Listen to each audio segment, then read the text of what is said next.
예수께서 부활하시던 그날 새벽 예수님의 무덤을 찾은 것은 여인들이었습니다. 부활하신 예수님을 만나 뵈러 간 것은 아니었고 예수님을 영접하러 간 것도 아니었습니다.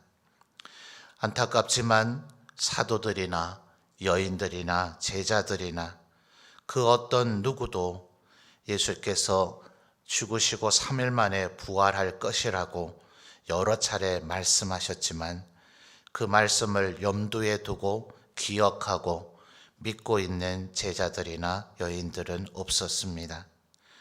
오히려 예루살렘의 제사장과 그 하속들이 빌라도에게 요청하기를 저 예수가 살아있을 때에 사흘 후에 다시 살아나리라 한 것을 우리가 기억한다 하면서 정작 기억해야 될 제자와 사도들은 그 말씀을 도무지 믿고 신뢰하지 못하고 준비조차 하지 못했지만 오히려 대제사장과 그의 무리들이 그 말처럼 살아나지는 않겠으나 제자들이 시체를 도둑질하고 죽은 자 가운데서 살아났다고 할 것이라고 주장을 하며 빌라도에게 예수님의 무덤을 철통같이 지켜야 된다 얘기를 했지만 빌라도는 너희에게 경비병이 있으니 너희들이 지키고 너희들이 알아서 무덤을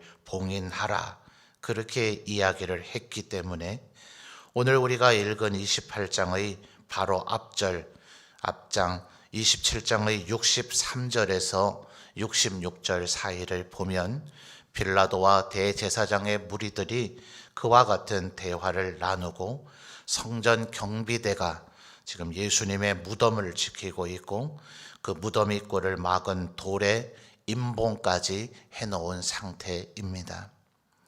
그러니 이 여인들이 예수님의 무덤에 향품을 그 시신에 발라드리려고 지금 이 새벽에 무덤에 오기는 했으나 이들이 얼마나 무서워하며 두려워했을까요? 예수님조차도 서슴지 않고 죽음에 이르게 만들었던 이들, 아무런 적법한 절차를 갖지 아니하고 불법한 가운데 이방인의 손을 빌려서 그렇게 예수님을 십자가에 죽여달라 요청을 하고서는 그리고 그 시신마저도 지금 접근조차도 못하게 임봉을 해놓고 경비병까지 세워 놓았으니 예수님의 무덤에 들어가서 향품을 바르게 해달라 하는 우리에게 어떠한 위해를 가할지 아마 여인들도 몹시 두렵고 무서워하는 가운데 이 예수님의 무덤을 찾았을 것입니다. 어쩌면 오늘 우리 수많은 환난과 고난, 어려움 속에 살아가는 우리들, 주님이 분명히 우리에게 믿음을 주셨고 영생과 부활의 신앙과 소망을 우리에게 주셨지만 우리의 삶을 둘러싸고 있는 수많은 재난과 환난, 고난, 시련으로 인해서 어쩌면 우리도 문을 꼭꼭 걷어 잠그고 두려움 가운데 떨고 있는 사도들이나 비록 예수님의 무덤에 가기는 했으나 부활을 믿고 신뢰해서 갔다기보다는 예수님의 시신에 그저 향품이 남아 발라드리려 갔던 이 여인들처럼 과연 경비대가 우리에게 위해를 가하지는 않으려는지 우리도 붙잡아서 대제사장에게 끌고 가지는 않으려는지 우리도 채찍질하고 우리도 죽이지는 않으려는지 두려운 가운데 있었던 여인들과 사도들과 우리의 마음도 별반 다르지 않을 수도 있었을 것입니다. 무덤 앞에 도착을 해보니 2절 말씀부터를 보시면 큰 지진이 나고 주의 천사가 하늘로부터 내려와서 예수님의 무덤의 입구를 막았던 돌을 굴려내고 그 위에 앉았고 3절 말씀을 보니 그 형상은 누가 보더라도 한눈에 그 번개 같고 옷이 눈같이 휘어져 있기 때문에 이는 영적인 존재 하나님의 천사라는 것을 누구라도 알 수 있었습니다. 그러니 그 무덤을 지키고 있던 성전 경비대들이나 또 예수님의 무덤을 찾아왔던 여인들이나 4절 말씀을 보면 모두 무서워하며 떨 수밖에 없었습니다. 경비대는 경비대대로 무서워서 떨 이유가 있었고 여인들도 여인들대로 무서워하며 떨 이유가 있었지만 5절 말씀에 천사가 먼저 이 여인들에게 얘기합니다. 너희는 무서워하지 말라고요. 저 성전 경비대처럼 하나님을 거스르고 죄악 가운데 있는 자들은 마땅히 무서워하고 떠는 것이 당연하고 그들에겐 그것이 심판이고 그들에게 죄의 보응이 되겠으나 하나님의 자녀가 되고 하나님의 말씀을 믿고 신뢰하며 하나님 말씀대로 살기를 무던히 애썼던 이 제자들이나 사도들이나 여인들과 같은 우리들은 5절에 천사가 말하는 것처럼 무서워하지 말라. 너희는 무서워해야 될 이유가 없다. 죄악 가운데 있는 이 세상은 무서워해야 되겠지만 하나님의 백성된 너희는, 하나님을 믿는 너희는, 하나님의 말씀에 순종하는 너희는 무서워해야 할 이유가 없다 라고 천사들이 말을 해 주었지만 8절 말씀을 보면 여전히 여인들에게는 무서움과 큰 기쁨, 이 두 가지의 감정이 교차될 수밖에 없었습니다. 하나님께서 우리에게 은혜를 주시니 때로 우리는 시련 가운데서도 기뻐할 수 있지만 하나님께서 우리에게 믿음을 주시니 우리는 때로 환난 가운데서도 기뻐할 수 있지만 하나님께서 때로 우리를 위로하시고 힘주시고 격려를 해 주시니 우리가 시련과 어려운 가운데서도 기뻐할 수 있지만 여전히 우리의 마음속에 각양의 이유로 인해서 두려움과 무서움이 있는 것 또한 사실일 것입니다. 그러므로 9절에 예수님의 무덤을 찾았던 여인들에게 예수님께서 건네셨던 첫 마디는 평안하냐 하는 것이었습니다. 이 또한 얼마나 크나큰 은혜이고 사랑입니까? 예수님과 이 여인들이 만났다면 그저 죽음 가운데 계셔 시신으로 누워 계실 줄만 알았던 예수님이 벌떡 일어나 이렇게 살아계신 모습으로 나타났다면 누가 누구에게 평안하냐고 물어야 합니까?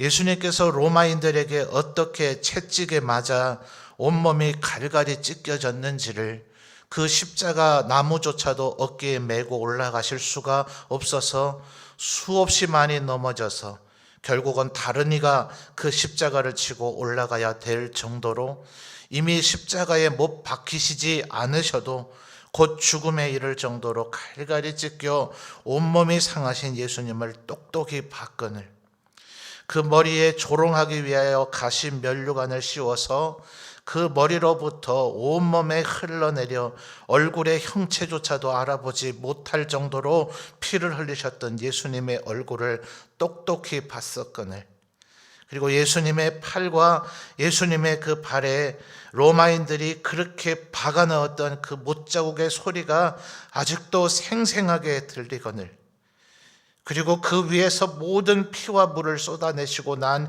후에라도 로마인들이 혹시라도 살아있을까 봐 확인하려고 옆구리에 찔렀던 그 창을 찌르는 모습이 지금도 생생하거늘 누가 누구에게 평안하냐고 물어야 합니까? 예수님이 살아나셨다는 것을 눈으로 지금 목도하면서도 아마 여인들의 마음엔 이것이 지금 환상은 아닌가? 혹시 우리가 헛것을 보고 있는 것이 아닌가? 정말 예수님이 맞으십니까? 괜찮으신 겁니까? 평안하신 겁니까? 예수님께 그렇게 여쭤봐야 마땅하거늘 오히려 9절을 보니 예수님께서 여인들에게 평안하냐? 라고 물으시더라 하는 것입니다.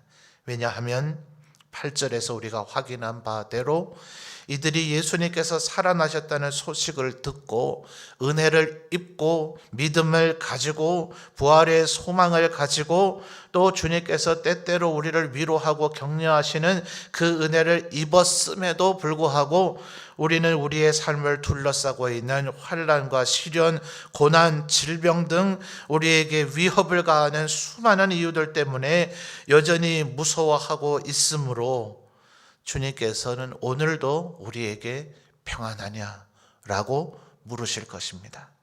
그리고 10절에 이어서 말씀하시기를 무서워하지 말라. 내가 죽음의 권세를 깨뜨렸으니 너희에게 있는 그 모든 문제들이랴. 그러므로 내가 살아있을 때 너희에게 누누이 말하지 않았더냐. 너희는 먼저 하나님의 나라와 하나님의 의로움만을 추구하면서 살아라. 너희에게 필요한 모든 것들은 내가 책임질 것이다. 너희를 환난 가운데서 건질 것이다. 너희가 죽을지라도 지금 내가 살아난 것처럼 너희를 살려낼 것이다. 너희를 둘러싸고 있는 그 어떤 장막도 내가 거두어낼 것이다. 너희가 사망의 음침한 골짜기를 다닐지라도 내가 지팡이와 막대기로 너희를 지키고 보호할 것이다. 끝내는 원수의 목전에서 너희들에게 상을 차려줄 것이고 너희의 머리에 영광된 기름을 부어 넣어주고 너희의 축복의 잔이 흘러 넘칠 것이다. 그 먼 옛날 다윗에게 행하셨던 그 주님이 오늘 우리에게도 그렇게 약속하여 주실 줄 믿습니다. 그러므로 10절 하반절에 얘기하기를 갈릴리로 가라. 이것은 우리 오장로님께서 방금 전 기도하실 때도 말씀해 주셨던 것처럼 그것은 회복의 장소였습니다.